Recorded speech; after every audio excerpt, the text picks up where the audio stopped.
महाराष्ट्राला स्वतःची अशी एक संस्कृती आहे. ती सामाजिक चळवळीची आहे, साहित्याची आहे, वीरत्वाची आहे. याच संस्कृतीमध्ये एक प्रमुख टप्पा आहे तो संगीताचा, शास्त्रीय संगीताचा. शास्त्रीय संगीत जितेंद्र अभिषेकी बुवांनी सर्वसामान्यांपर्यंत पोहोचवण्याचा प्रयत्न केला. त्यासाठी किती बिदायगी मिळते, किती प्रेक्षक आहे याचा विचार केला नाही आणि त्यातूनच जनसामान्यांपर्यंत हे संगीत पोहोचू शकलं. त्यांचाच एक शिष्य महेश काळे हाही त्याच परंपरेला पुढे घेऊन जाण्याचा प्रयत्न करतोय. शास्त्रीय संगीत सातासमुद्रापार नेण्याचा प्रयत्न करतोय, नवीन शिष्य घडवतोय आणि संगीत कसं ऐकावं तेही शिकवण्याचा प्रयत्न करतोय. महेश स्वतः आज आपल्याबरोबर न्यूजरूममध्ये आहे. महेश, स्वागत जय महाराष्ट्रमध्ये. Thank you so much. आपण न्यूजरूममधले माझे सर्व सहकारी आपल्या मनातले त्याच्या या पूर्ण यशाबद्दलचे जे प्रश्न आहेत ते त्याला थेटपणे विचारणार आहोत, सहज सोप्या पद्धतीनं, खूप औपचारिकता न बाळगता. तोही तसा औपचारिक नाही आहे, त्यामुळे सहज सुंदर अशा गप्पा मारण्याचा प्रयत्न करू. महेश, मुख्यतः संगीत म्हटलं की त्याचा पहिला गुरु घरात असतो. तुझ्याही आयुष्यातला पहिला गुरु हा घरातला. तर मुळात शिक्षण सुरू कसं झालं संगीतातलं? माझं शिक्षण ना खेळीमेळीत सुरू झालं. त्याच्या आधी सांगतो, तू जसं म्हणालास की पहिला गुरु घरात असतो, तसंच आपण ज्या गुरुचे होतो ते घर आपलं घर होतं असं मला असं वाटतं.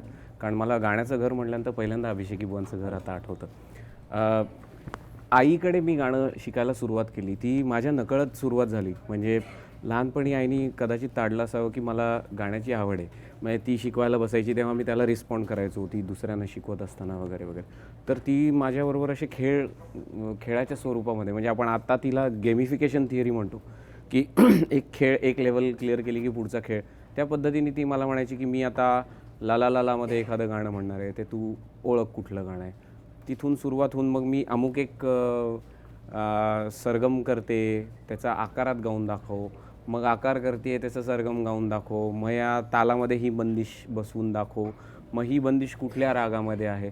अशी मला असं वाटतं की तिच्या बाजूने तिने स्वर, ताल, मेमरायझेशन, आलापी अशी जी बेसिक गोष्टी असतात शास्त्रीय संगीतातल्या, ती माझ्या नकळत खेळाच्या स्वरूपामध्ये सुरुवात केली. आणि मग मी जेव्हा अशा वयात आलो की एक तासभर बसून एका ठिकाणी गाणं शिकू शकीन, त्याच्यानंतर तिने मला तिच्यासमोर बसून गाणं शिकवायला सुरुवात केली. मग तिथून बुवांकडे जावं किंवा बुवांकडे अगदी गुरुशिष्य परंपरेत शिक्षण घ्यावं, हा निर्णय कसा झाला घरामध्ये? मी जसं लहानपणापासून आमच्या घरी गाण्याचं वातावरण खूप होतं. म्हणजे माझ्या घरचे सगळेच गाणारे किंवा गाण्याच्या वातावरणातले, आजी आजोबा, आईचे आई वडील, मामा मामी, सगळे आम्ही, म्हणजे कुठलाही सण असला की त्याची सांगता आमच्या गाण्याच्या मैफिलीने व्हायचे. एक मामा पेटी वाजवायचा, एक तबला वाजवायचा, भाऊ माझा तबला वाजवतो. त्या अशा वातावरणात मी मोठा झालो. आणि प्रत्येक वेळेलाच ना, म्हणजे मला असं वाटतं की एक तुम्ही कन्व्हेन्शनल लाईफ जगत असता which is tried and tested. म्हणजे तुम्ही 10वीत चांगले मार्क मिळवले की तुम्हाला चांगलं कॉलेज मिळतं, मग 12वीमध्ये तुम्हाला अमुक एक मार्क मिळवल्यानंतर इंजिनिअरिंग मिळतं. हे सगळं एका बाजूला मी साधत होतो. पण मला आठवतं की प्रत्येक वेळेला जेव्हा गाणं माझ्या आयुष्यात यायचं किंवा माझा गाण्याला स्पर्श व्हायचा, तेव्हा मी असा त्याच्यात असा हरवून जायचो आणि मला कशाचं भान राहायचं नाही. त्यामुळे कुठेतरी अंतर्मनामध्ये मला, म्हणजे गाणं इज माय कॉलिंग हे इतक्या क्रिस्टल स्वरूपात जरी ताडलं नसलं तरी ते मला माहिती होतं आतमध्ये.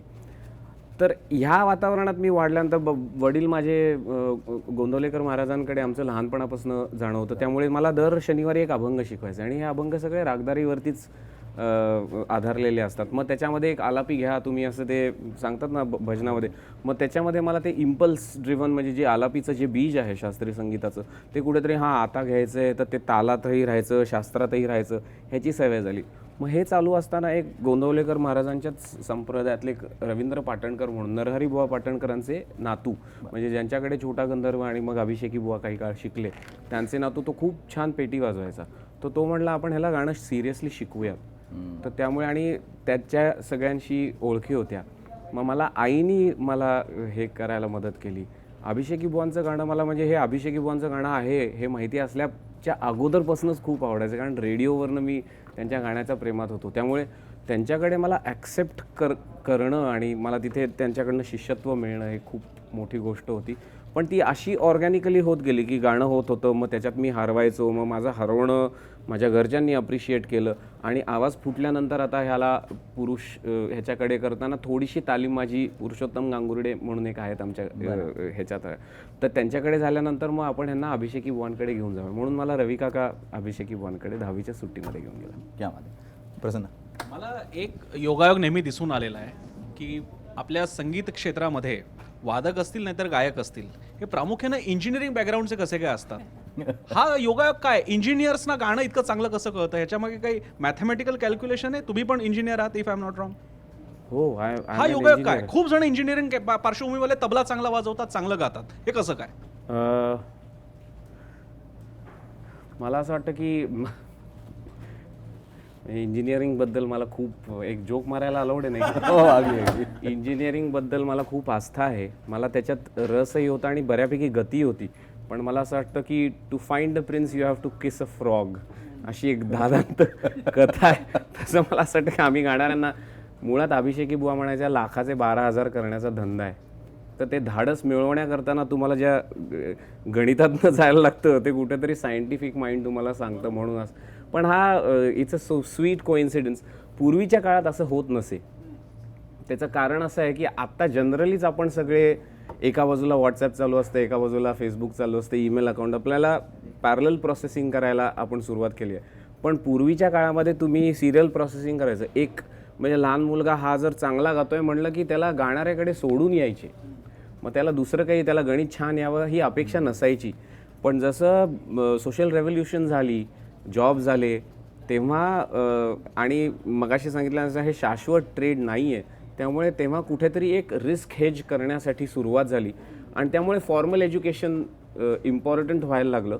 तर त्याच्यामध्ये इंजिनियर्स आहेत जसे म्हणतोस तू, तसे डॉक्टरही आहेत खूप चांगले गाणारे. सायन्स बॅकग्राऊंड सगळे. सायन्स बॅकग्राऊंडचा आणि गाण्याचा म्हणजे शास्त्रीय संगीत असं जर तुम्ही बघायला गेलं तर संगीतात जे शास्त्र आहे ते एका वेगळ्या प्लेनवरती आहे, पण शेवटी ते शास्त्रच आहे. तर कुठेतरी semi consciously it must be talking to each other. म्हणजे नेमकं तुम्हाला गायक व्हायचं होतं की इंजिनियर व्हायचं होतं, म्हणजे सुरुवातीला काय डोक्यामध्ये थॉट्स होते. कारण की का मी तुम्हाला हा प्रश्न का विचारते हे मी तुम्हाला सविस्तरपणे पण सांगते. कारण प्रत्येक आई वडिलांना आपल्या मुलाकडून एक अपेक्षा असते की आपल्या मुलानं डॉक्टर व्हावं, इंजिनियर व्हावं, गायक व्हावं किंवा काय. तर सुरुवातीपासून घरामध्ये असं काही सांगितलं गेलेलं होतं की ती तुमची पूर्णपणे आवड होती. मला असं वाटतं की आपण ना लहानपणापासून, आता तू पण बघ, बऱ्याच वेळेला आपली लहानपणाची जी स्वप्न असतात ती आपल्या आई वडिलांची, आपल्या मैत्रिणींची आणि भावंडांची असतात. बरोबर. मला कुठले बूट हवे, नायकीचे, का तर माझा मित्र नायकीचे शूज वापरतो, ते कसले भारी दिसतात.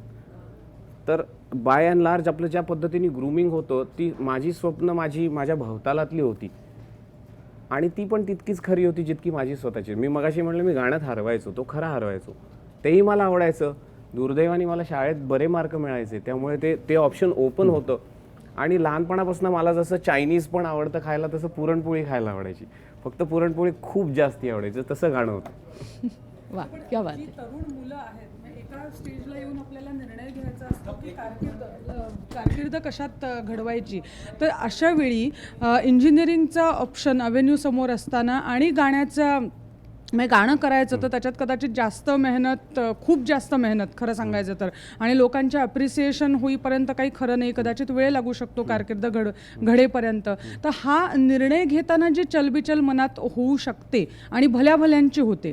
तर आपल्याकडे बरेच तरुण आणि उमदे गायक सुद्धा आपले हा कार्यक्रम बघणार असतील, तर अशा वेळी तो निर्णय घेताना काय मनाची घालमेल होऊ शकते आणि कसं त्याला तुम्ही सामोरं गेलात. ह्याला उत्तर माझ्या दृष्टीने खूप सोपं आहे आणि दॅट्स वाय जरी मला हा डिसिजन घ्यायला वेळ लागला असला तरी तो खूप ऑर्गॅनिकली नॅचरली आला. मला असं वाटतं की सक्सेसचं पॅरामीटर आपण जे मोजतो ना तेच खूप फिक्स्ड पद्धतीने मोजलं जातं. आता मला आयुष्यात काय पाहिजे आणि हे फक्त गाणाऱ्यांनाच, माझ्यापेक्षा यंग असलेल्या सगळ्या मित्रांना मी ह्याच्यातनं एक ॲडवाईज म्हणा किंवा एक मला जे वाटतं ते मत माझं सांगतोय की तुम्हाला कशात आनंद मिळतो त्याच्यात तुम्ही कायम पहिले येता आणि त्याच्यात जरी पहिले आलं नाही तरी काही फरक पडत नाही, कारण तुम्ही आनंदी असता. माणसाला म्हणजे आपण ती स्टोरी ऐकली आहे बघा, एक माणूस शेतात बसलेला असतो, पायवरती करून एक श्रीमंत माणूस मर्सिडीजमधनं येतो, म्हणतो काय रे इकडे काय बसले, जरा काम करतो. म्हणतो काम केलं की काय होईल, म्हणजे भरपूर पैसे कमवल्यानंतर काय होईल, मग तू असंच गाडी घोडे फिरशील, मग काय मोठं फार्म हाऊस घेऊन येशील आणि इथे असं तंगडीवरती करून झोपशील. तो म्हणलं मी आत्ताच झोपलो. तर मला असं वाटतं की म्हणजे जेव्हा आपल्याला कुठल्याही गोष्टीला एक सिस्टीम करायचा प्रयत्न करतो ना, सिस्टीम ही कायम लोवेस्ट डिनॉमिनेटरवरती उचलायचं काम करते. आपल्याला जर एक्सेलन्स गाठायचं असेल तर त्या सिस्टीममधनं आपण आपलं लोवेस्ट डिनॉमिनेटरवरती जातं ह्याची काळजी घेतली पाहिजे. एक्सेलन्ससाठी नसती ती सिस्टीम. त्यामुळे मुळातच माझं एक्झाम्पल जर सांगायला झालं तर मला गाण्यात इतका आनंद मिळतो की माझ्या गरजा कमी होतात. मला नाही 10 खोल्याचं घर मिळालं तरी मी खूप खुश आहे. कारण मला डोळे मिटून गायल्यानंतरच एकदम स्वर्गात पोचल्यासारखं वाटतं. तर काय करायचं त्या 10 खोल्या. असं तुम्हाला कशात आनंद मिळतोय. मुळामध्ये मला असं वाटतं की श्रीमंती ह्या शब्दाची परिभाषा खूप एकेरी झाली आता. एनरिचमेंट म्हणजे समृद्धी, पण आता श्रीमंती म्हणजे पैशाशीच आपण त्याला जोडलं जातो, त्यामुळे गल्लत होते. त्यामुळे तुम्हाला आनंद जिथे मिळतोय तिथे तुम्ही जा. म्हणजे गाण्यात असेल तर तुम्हाला मग ब्रेक मिळतोय कशाला, घरी रोज गायला मिळते ना, ती सवलतच सगळ्यात मोठी मला असं वाटतंय. म्हणजे प्रोग्राम झाले तर बोनस आहे. पण याचबरोबर म्हणजे ज्यावेळेला आपण यश समृद्धी याबद्दल बोलतोय, कट्यार आला आणि महेश काळे अचानकपणे एका वेगळ्या नावारूपाला आला. महेश काळे 2005 पासून मोठी मोठी स्टेज, आंतरराष्ट्रीय स्टेज गाजवत होता. मात्र कट्यारनंतर सर्वसामान्यांना तो कळला. कट्यारनंतर आयुष्य कसं बदललं? म्हणजे खूप विलक्षण बदललं आहे की ज्या गोष्टींना म्हणजे करायची जी इच्छा होती आणि मला असं वाटत होतं की ही आम्ही गोष्टी करू शकेन, पण त्या खुणावत होत्या, पण त्या घडत नव्हत्या, त्या गोष्टी सगळ्या आता पटापटा घडायला लागल्या. मुळातच मी अमेरिकेत माझं वास्तव्य 2001 साल असल्या कारणाने जॉग्राफिकली डिसॲडव्हान्टेज मला होता. पण कट्यारनी अशी किमया केली आहे की ती जे क्लासिकल संगीत आहे ते मासिकल झालं सडनली. त्यामुळे आयबॉल्स एकदम वाढले, त्यामुळे अपॉर्च्युनिटीज खूप जास्ती वाढल्या. म्हणजे आता परवा मी एका कुठल्या तरी कार्निवलचं किक ऑफ करायला गेलो होतो. दुसरा स्वप्नील जोशी म्हणून जो तू आणि स्वप्नील, मला एकदम असं वाटायला अरे म्हणजे मी सुद्धा मला ह्याच्यात इमॅजिन केलं नसतं. आम्ही 2 तंबोऱ्यामध्ये गाणारे आहोत आणि मलाही अजूनही सगळ्यात जास्त आनंद त्याच्यात मिळतोय. पण जर तिथे जाऊन मला त्या स्टुडंट्स बरोबर इंटरॅक्शन करून त्यांना काही प्रेरणा देता आली तर का नाही. त्यामुळे असं आता मला असं वाटतं की people are in a listening mode. त्यामुळे इम्पॅक्ट करायचा असेल तर आता करता खूप चांगल्या पद्धतीने येत आहे आणि that excites me the most. कट्यारचा विषय निघालाय म्हणून आवर्जून, कारण राहुल देशपांडेंबरोबर गाणं आणि त्यांच्याबरोबर पुरस्कारही शेअर करणं, एकंदरीत अनुभव काय होता? म्हणजे राहुल देशपांडे यांनी आता स्वतःला सिद्ध केलं आहे. ते अगदी वसंतराव देशपांडेंच्या पलीकडे जाऊन स्वतःची गायकी म्हणून त्यांनी समोर आणली आहे. त्यांच्याबरोबर अनुभव कसा होता? खूपच छान अनुभव आहे. मला असं वाटतं ना की म्हणजे आता परत you are looking at it from third person. मी त्याच्या आतनं बघतोय. आतलाच अनुभव हवा. हो. मला ना काय वाटतं की त्याच्याबरोबर गाऊन किंवा ह्याच्या अलीकडे काय झालं की कट्यारच्या वेळेला माझी त्याची मैत्री खूप छान झाली. आम्ही खूप छान मित्र झालो. तो, मी, सुबोध, आमची मैत्री इतकी छान झाली की मन जुळली की सूर आपल्या पण जुळतात. त्याच्यानंतर ती मध्यंतरी एका TV वरती आम्ही जुगलबंदी केली. ते खरं गाणं आयत्या वेळेलाच बदललं. पण आता जिथे जिथे प्रोग्रामला जातो तेव्हा म्हणतात अहो तुमचं ते व्हॉट्सॲपवरती सारखं गाणं फिरतंय. मग ते गाणं ठरलेलं पण नव्हतं, पण ते कम्फर्ट का वाटलं की अरे माहिती आहे मैत्री, आपण छान करू. त्यामुळे मैत्रीतनं एक सुरुवात झाली. मग कट्यारच्या नाटकाच्या वेळेला जे त्यांनी सुरू केलं होतं तेव्हा आमच्या तालमी झाल्या. तेव्हा 2 महिने आम्ही एकत्र राहिलो. त्यामुळे विचारांची देवाणघेवाण आणि तो सुद्धा म्हणजे यंग पिढीचाच असल्यामुळे एक देवाणघेवाण वैचारिक आमची खूप फ्री फ्लोईंग होते की मला असं वाटतं की तू असं कर, मी त्याला सांगितलं, तो चटकन सजेशन घ्यायचा, त्यांनी मला सांगितलं असं सजेशन चटकन घ्यायचं. मी काही गोष्टी त्याला अरे ह्या कशा करू असं अगदी मित्रासारख्या विचारतो. त्यामुळे मला असं वाटतं की गाणं काय ना, मी the reason I am saying this the way I am is आज ती कमॉडिटी झाली आहे गाणं. म्हणजे आपण पैशाचं तिकीट देतो आणि ते एंटरटेनमेंट म्हणून बघतो, पण गाणं तसं नाही. आपल्या संस्कृतीचा एक अविभाज्य भाग आहे, आयुष्याचा एक अविभाज्य भाग आहे. तर तुमच्या आयुष्यामध्ये एखादा मनुष्य आल्यानंतर तो गाण्यामध्ये आपण छान पद्धतीने फ्लो होतो. तसं राहुलचं आणि माझं छान रिलेशन. त्यातलं प्रमुख जे पात्र होतं मुळात कट्यारमधलं ते तू करावं अशा स्वरूपाचा अगोदर विचार होता. हो. मग अचानकपणे ते तू न करता, कारण त्या अगोदर तू कटार केलंयस स्टेजवर, आणि त्या फिल्ममध्येही ते तू करावं असं जे एक नव्हतं असं कधीच. बरं. हे बघ, ऑल सेड अँड डन, मग ते केलं असतं तर बरं केलं असतं कदाचित मी, कारण सुबोधनीच डिरेक्ट केलं असतं, त्यांनीच कट्यार नाटक डिरेक्ट केलं होतं आणि ते बरं झालं आमच्या हातनं. पण आम्ही गायक नट आहोत, आम्ही गायक आहोत मग नट आहोत. मला कट्यार काळजात घुसली हे नाटक हो म्हणण्याचं कारण त्यातलं गाणं होतं. आणि मग मी जेव्हा स्क्रिप्ट वाचली त्या पहिल्यांदा तर मला अभिषेक बुवांचं कंपोजिशन्स इतक्या छान टीमबरोबर मला गाता येतील ही मोठी माझ्यासाठी पर्वणी होती. त्याच्यामुळे मी हो म्हणून टाकलं.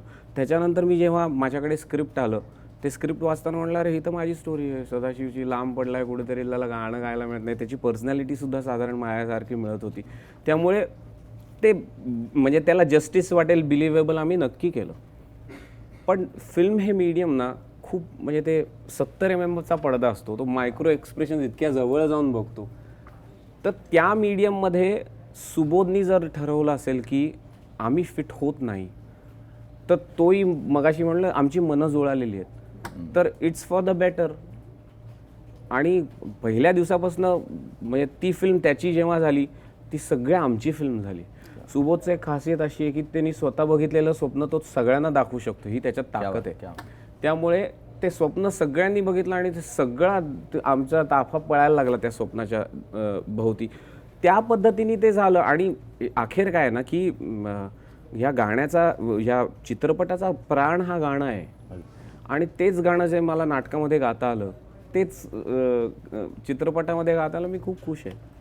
महेश, एकंदर हा कट्यारचा प्रवास झाला. मी तुम्हाला परत एकदा तुमच्या बालपणामध्ये नेऊ इच्छिते. तुम्ही वयाच्या 3ऱ्या वर्षी पहिल्यांदा गाणं म्हटलं आणि तेव्हा असं काही झालं का की तेव्हा गाणं सगळ्यांना आवडलं, मग त्याच्यानंतर तुम्हाला भरपूर लोकांनी खाऊ दिलं, भरपूर लोकांनी कौतुक केलं, तर हे कुठेतरी कारण होतं की गाण्याला तुमचं आयुष्य बनवायचं? नक्कीच असावं. म्हणजे तेव्हा मला गाणं आणि आयुष्य हे काहीच माहीत नव्हतं. I was living in the moment. लहान पण मुलं लोक कौतुक करतायत, खाऊ देत आहेत, म्हणजे म्हणजे काय मी काहीतरी चांगलं ते करतोय, मला म्हणजे अजून करायचंय. पॉझिटिव्ह रिइन्फोर्समेंट म्हणतो ना आपण की जमीन कोरडी झाली की वरती मग इव्हॅपोरेशन होतं आणि मग तेच पाणी उलटं येतं. It's a vicious cycle, is a positive reinforcement cycle. तसं माझ्या बाबतीत झालं असं. कारण मला मुळातच गाणं गाताना म्हणजे मला बाथरूममध्ये मी जरी गात असलो तरी मी खूप खुश असायचो. भरपूर वेळ मला आठवते की धाड धाड बाहेरून अरे बाहेर ये बाहेर ये. कारण मी मस्त तो एको वगैरे असतो बघा ते बाथरूममध्ये सॉलिड, आपल्याला वाटतं की आपण एकदम जबरदस्त गातोय. तर तेच मला मुळात आवडत होतं. मग आता ते गायल्यामुळे लोक तुमचे गालगुच्चे घेत आहेत, तुम्हाला पेढे देत आहेत, ₹1.25 देत आहेत. म्हणले हे भारी आहे, मला गायला आवडतं आणि त्याच्याबद्दल पैसे येत आहेत, फार चांगलं आहे. तर मला असं वाटतं की त्याच्यामुळे करिअर किंवा आयुष्यात करू हे जरी नसलं ना तरी प्रोत्साहन नक्की मिळाले. म्हणजे कुठली गोष्ट बघा, एक आपण लहानपणी एक चित्र काढतो, ती किती घाणेरडं असलं तरी आपल्याला वाटतं खूप सुंदर काढलं आहे, आपण पिकासोचेच एक अवतार आहोत. आणि पळत पळत पळत आपल्या आईला जाऊन दाखवतो, आई कशी, आई म्हणते छान आहे, की आपण लगेच पुढचं चित्र काढायला लागतो.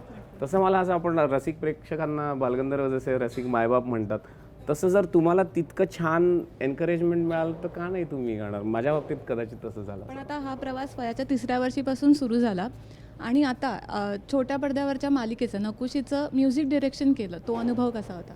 खूप छान अनुभव होता. पहिल्यांदा ते करण्याचं कारण वैभव चिंचाळकर ज्यांनी कट्यारचं ॲसिस्टंट डिरेक्शन केलं आहे त्यांनी ती मालिका डायरेक्ट केली आहे.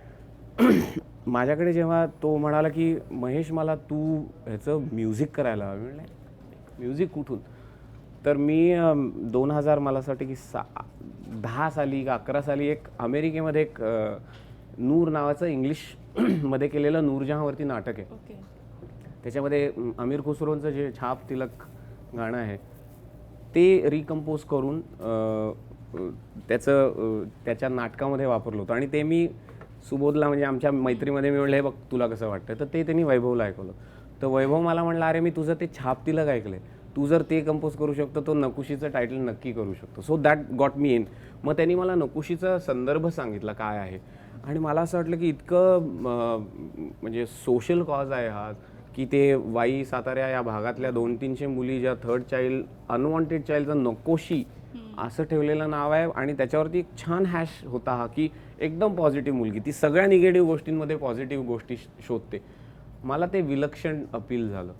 त्याच्यामुळे मग ते माझ्याकडे आलं. मग समीर ती पूर्ण टीम आम्ही तशीच बसवली. मग समीर ज्यांनी अरुणी किरणी लिहिलं आहे माझं ते त्यांनी लिहिलं. मग ह्याचं अरेंजमेंट संतोष मुळेकर जो आहे ज्यांनी कट्यारचं बॅकग्राऊंड केलंय त्यांनी अरेंजमेंट केली आहे.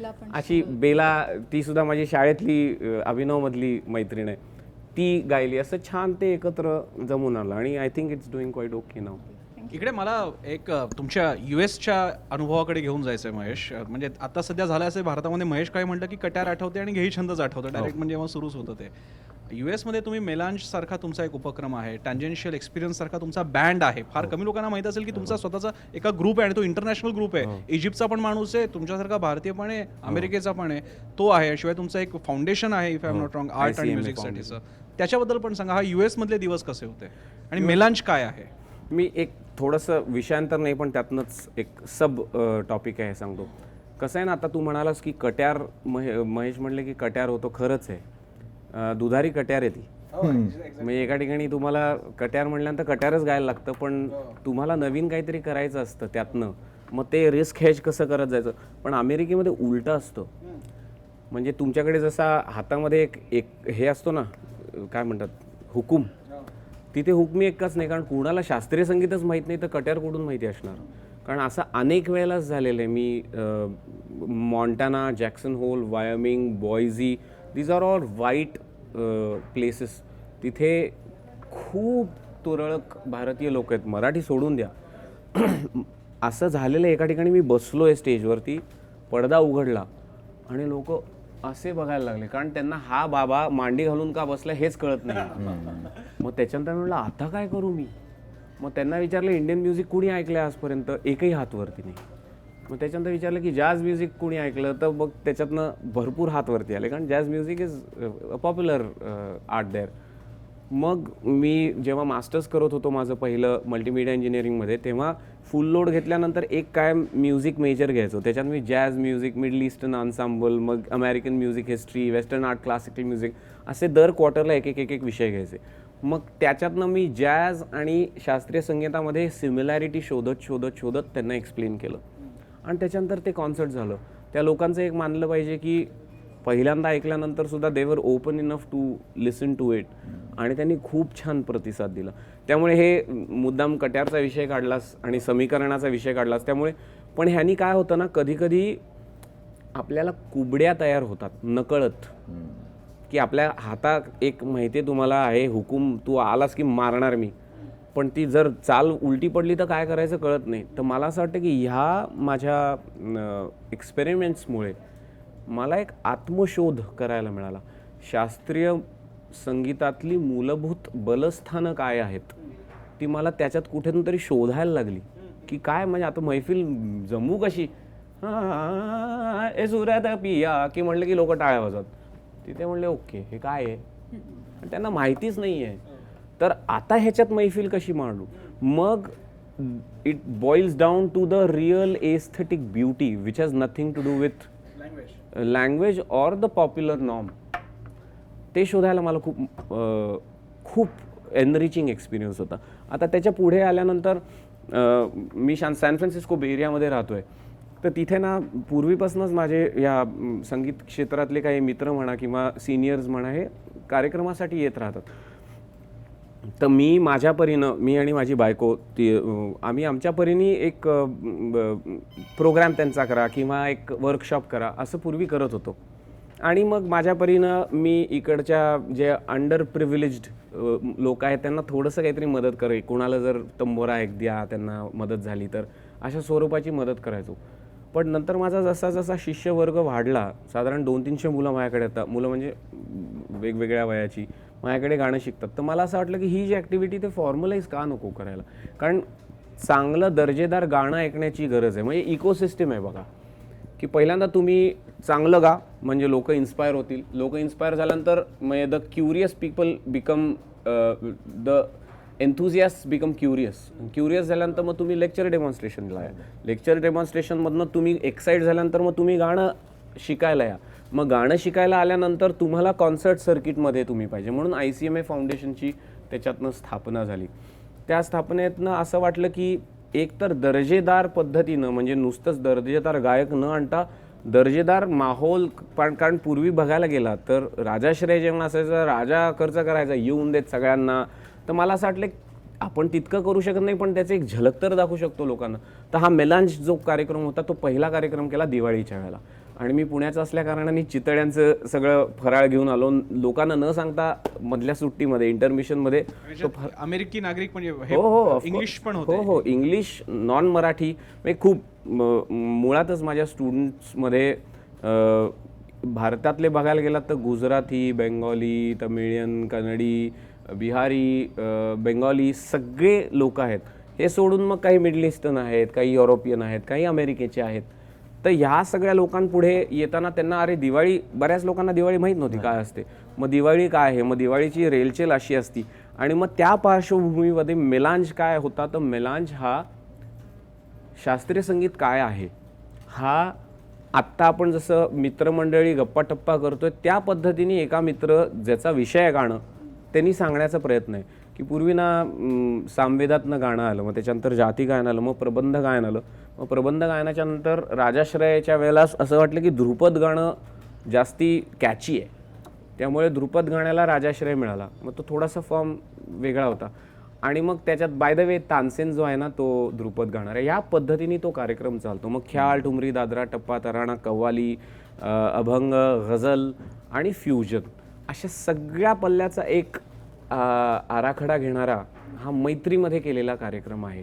तर त्याच्यात संकल्पना. बरं हा कुठून आला, कारण मगाशी सांगितल्याप्रमाणे मुळातच शास्त्रीय संगीत म्हणजे व्होकल म्हणजे शास्त्रीय संगीत का हो, पण व्होकल म्हणजेच शास्त्रीय संगीत का नाही, तसंच ते उत्तर सतारला पण नाही आहे, तबल्याला पण नाही कुठले. मग त्याचं युनिफिकेशन करून दाखवणारा प्रोग्राम मला माहीत नव्हता. मग मला वाटलं मग करावा तो, अशा पद्धतीने मेलांज हा कार्यक्रम केला. मग त्याच्यानंतर सॉन्ग ऑफ द डिव्हाइन, मला असंच वाटलं की कीर्तन परंपरा, तिकडे एक स्टॅनफोर्ड युनिव्हर्सिटी आहे, तिथे प्रोफेसर ॲना शुल्ट्स म्हणून एक प्रोफेसर आहे. भास्कर चंदावरकरांनी तिची आणि माझी खूप पूर्वी 99मध्ये 2000मध्ये ओळख करून दिली होती. तर तिच्याशी बोलण्यामध्ये असं आलं की कीर्तनावरती कीर्तन म्हणजे काय असं सोपं करून सांगणारा प्रोग्राम आहे का. बरं, म्हणजे आपण म्हणतो कीर्तन म्हणजे ट्रेडिशनल फॉर्म असे कीर्तनकार बुवा असतात, म्हणजे कीर्तन म्हणजेच ज्याला माहीत नाही त्यांना सांगणारा कार्यक्रम आहे का. ती म्हणली नाही आहे, मग आपण करूयात. अशातनं तो सॉन्ग ऑफ द डिव्हाइन हा कार्यक्रम आला. असे अनेक वेगवेगळे उपक्रम करतो. पण ह्या ICMAच्या एजिस खाली हे केलं जातं. त्याचा एक भाग हा झाला की दर्जेदार पद्धतीने लोकांसमोर आपली कला, आपला वारसा पेश करणं. त्याचा दुसरा हे इकडे हा आहे की एकदा ती फाउंडेशन रोबस्ट झाली फिनॅन्शियली की आत्ता 3 मुलांना आपण दत्तक घेतलं आहे भारतातल्या, ज्यांचं आपण सगळं एक वर्षभराचं खर्च उचलतो, जो पूर्ण त्यांचा लॉजिंग, बोर्डिंग, शिक्षणाचा खर्च. कारण काही लोकांना आता एक गावाचा मुलगा आहे ज्याचे वडील एका ह्याच्यामध्ये पिऊन आहेत, त्याला कसं स्वप्नसुद्धा बघू शकत नाही तो, पण त्याला सांगितलं तू कला चांगली आहे तुझ्याकडे, तू जा, आम्ही तुला शिक्षण. आणि 6 वर्षापर्यंत त्यांना जर शिकवलं तर साधारण 6 वर्षात काय करता येईल असा त्याच्यातला charitable, it's a non profit organisation आणि हा त्याचा चॅरिटेबल इनिशिएटिव्ह आहे. खरं तर महेश, आपण आता बोलतोच आहे आणि तू आताच म्हणालास की तू वेगवेगळे प्रयोग करतोस, तर त्याच्यातला एक प्रयोग आम्हाला ऐकायला आवडेल का प्लीज. एक कोणताही काय आणि छाप तिलक सर्व झालं. बरं, छाप तिलक ॲक्च्युली केलं ना मी, तेव्हा त्याच्या 2 चाली केल्या होत्या.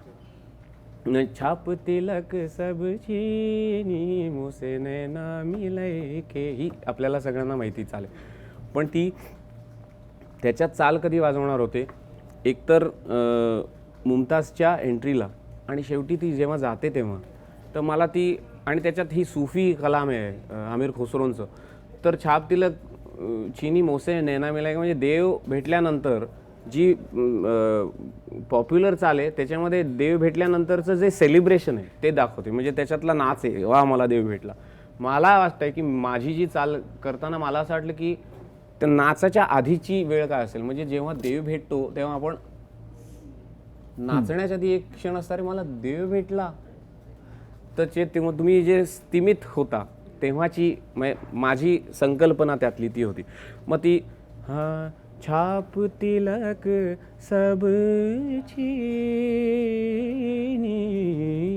छाप तिलक सब छीनी रे, मुँह से नैना मिलाई के, गोरी गोरी बाइयाँ, हरी हरी चूड़ियाँ, गोरी गोरी बाइयाँ, हरी हरी चूड़ियाँ, बैया पकड़ धर लीनी, बैया पकड़ धर लीनी रे, मुँह से नैना मिलाई के.